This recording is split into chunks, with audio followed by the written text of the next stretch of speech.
Hello दोस्तों, स्वागत है आपका फिर से एक बार। और आज हम एक नया स्ट्रेटजी डिस्कस करेंगे जिसका नाम है बेयर कॉल स्प्रेड। तो ये बेयर कॉल स्प्रेड क्या होता है वो हम या दो एग्जांपल से समझेंगे।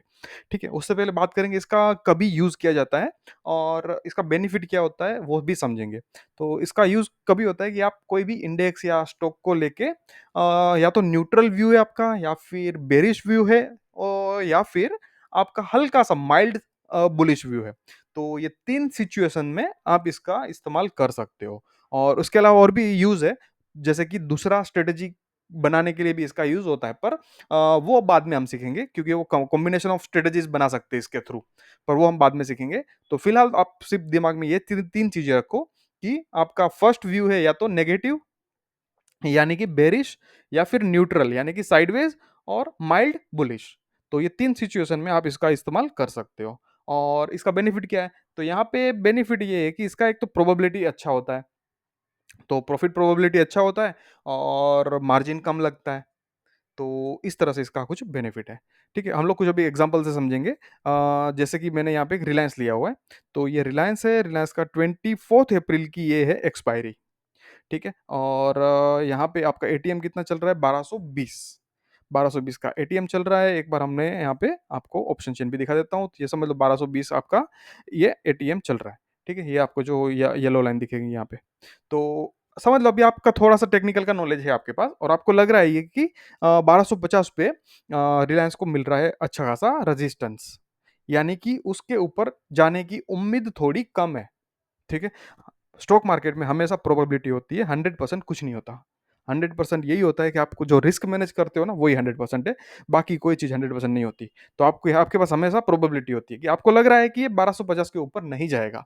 तब आप क्या कर सकते हो? यहाँ पे 1250 की आप जो कॉल है, ये इसको बेच सकते हो। ठीक है? ये कॉल बेच के एक आगे ₹20 वाली आगे की कॉल एक बाय भी कर सकते हो। ये 1270 वाली कॉल चाहे तो आप बाय कर सकते हो। ठीक है? तो मैंने ये दोनों ही बनाया हुआ है और मैं आपको यहाँ पे इसका पे ऑफ चार्ट दिखा देता हूँ। मैंने क्या लगाया हुआ है यहाँ पे कि 1220 की कॉल है जो मैंने बेची हुई है। ठीक है? और 1270 की कॉल है जो मैंने खरीदी हुई है। ठीक है? तो यहाँ पे इसके लिए मुझे कितना मार्जिन लगा? टोटल मार्जिन लगा 70,000। और 70,000 पे मुझे कितना रुपया मिल सकता है अगर ये रिलायंस एक्सपायरी के दिन 1250 या 1250 या 1254 55 के अंदर रहा या कि नीचे रहा तो मुझे यहाँ पे 2300 का प्रॉफिट हो सकता है। ठीक है? और ऊपर जाएगा तो मुझे नुकसान कितना हो सकता है? तो अगर ऊपर चला गया, ऊपर कितना भी चला जाए, ठीक है? 1254 के ऊपर कितना भी चला जाए, मेरा लॉस फिक्स्ड है। कितना? साढ़े 7,000, 7,700 का मेरा लॉस है, वो फिक्स्ड है। इससे ज़्यादा मुझे मेरा लॉस नहीं हो सकता। और सेम चीज़ यहाँ पे प्रॉफिट भी फिक्स्ड है। तो यहाँ पे ये स्ट्रेटजी को आप ऐसा बोल सकते हो कि यहाँ पे फिक्स्ड लॉस और फिक्स प्रॉफिट वाली स्ट्रेटजी है, और ये हेज स्ट्रेटजी है। तो आपको यहाँ पे अनलिमिटेड वाला कुछ भी नहीं है, ना अनलिमिटेड प्रॉफिट हो सकता है, ना अनलिमिटेड लॉस हो सकता है। तो ये स्ट्रेटजी को इस तरह से देखना है। और ये 1254 कैसे आया वो मैं आपको समझा देता हूँ। तो आपने यहाँ पे 1250 की कॉल बेची, यानी कि सेल किया। तो सेल किया तो कुछ आया आपके पास। आपने ये बेचा 1250 की कॉल, तो उसके बदले में आपने ₹12 लिया। और आपने 1270 की कॉल खरीदी, बाय की, तो आपने ₹7.5 दिया। तो जो डिफरेंस है ₹4 का, वो आपके पास नेट-नेट बच गया। ठीक है? तो आपका इसीलिए ब्रेक इवन 1250 प्लस ऊपर का ₹4 में, यानी कि 1254 का आपका ब्रेक इवन आ गया। तो 1254 तक आपको कोई लॉस नहीं है। 1254 के ऊपर गया तो ही लॉस है, और 1250 के नीचे आया तो आपको जो फुल प्रॉफिट है वो होने वाला है। तो इस तरह से इसको हम देख सकते हैं ये स्ट्रेटजी को। अभी मैं सिर्फ़ आपको एक बात बता देता हूँ, अगर आपने ये हेज नहीं किया होता तो क्या होता था? ठीक है? समझ लो मैंने इसको निकाल दिया।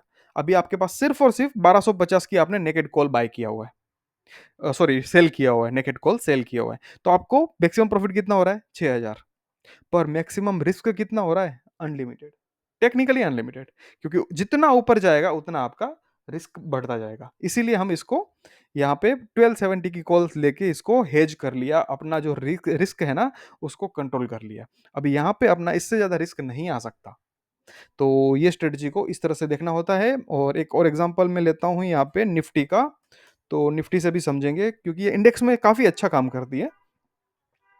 स्टॉक्स में भी काम करती है, स्टॉक्स में भी काम करती है, ऐसा कोई नहीं है कि स्टॉक में काम नहीं करती, स्टॉक में भी काम करती है, पर इंडेक्स में काफ़ी अच्छा काम करती है। तो इंडेक्स का अपना एटीएम क्या आएगा निफ्टी का 22,850 और एक्सपायरी ले रहे हैं 24 अप्रैल की, ठीक है? तो अभी अगर समझ लो आपका व्यू बनता है कि ये निफ्टी जो एक्सपायरी तक 23,000 के ऊपर नहीं जा सकता।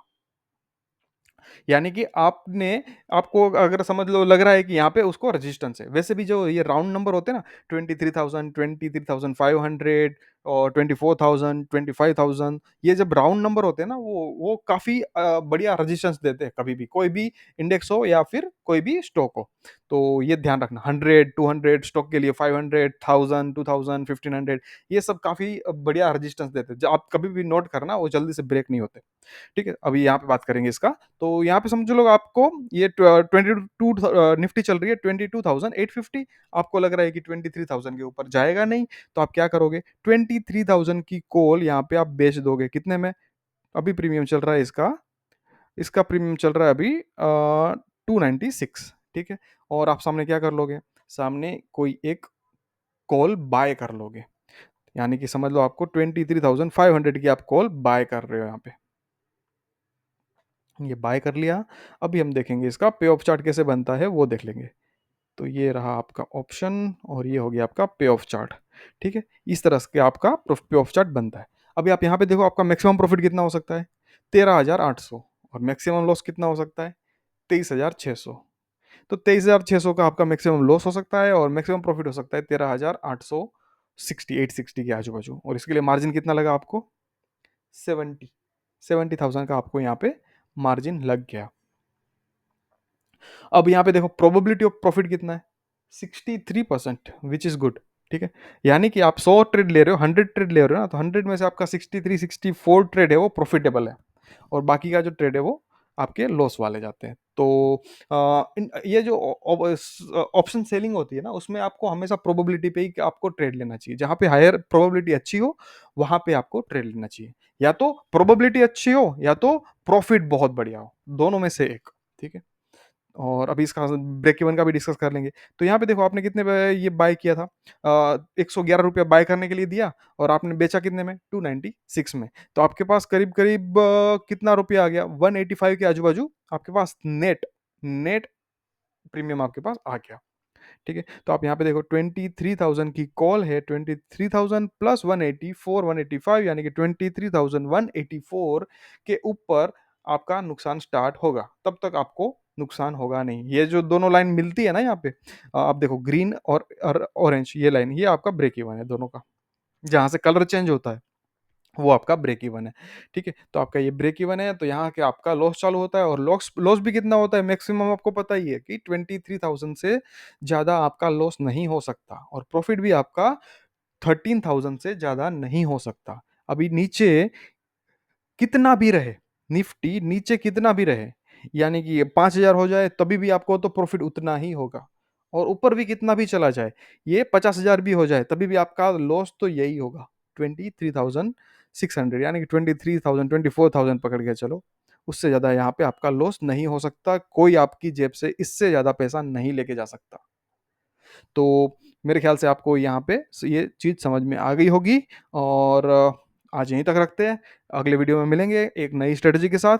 तब तक के लिए बाय बाय। Thank you.